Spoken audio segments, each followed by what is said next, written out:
जदि आपण भी फोन पे व्यवहार करुछंती तबे आपनक पई आसीगला बड़ खुशी खबर। एने फोन पे पक्षरु जारी होला एक नवा सूचना।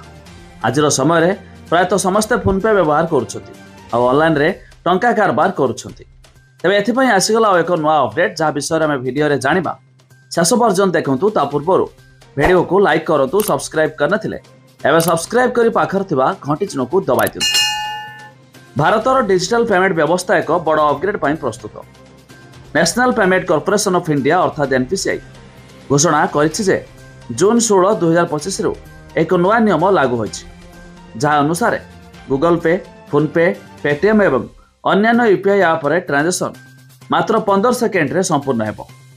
तबे ए नया नियम भारतर डिजिटल पेमेंट इकोसिस्टम को आहुरी द्रुत और निर्भरयोग्य करिबो। तबे एनपीसीआई रो नया गाइडलाइन अनुसार यूपीआई ट्रांजैक्शन रो रेस्पॉन्स टाइम को 30 सेकेंड रु ह्रास करी 15 सेकेंड को आनी दिया जायछि। एसो ट्रांजैक्शन फेल किंबा पेंडिंग थिबा सूचना मात्र 10 सेकेंड रे मिल जिवो।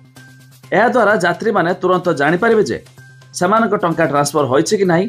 एहा व्यतीत bank account listing, balance check एवं ऑटो रिट्रायल पई रेस्पॉन्स टाइम 10 सेकेंड को ह्रास करा जायछि। तबे आपण माने केउ यूपीआई व्यवहार करंती, फोन पे, पेटीएम, गूगल पे ता निहाती कमेंट करी जणाइबे।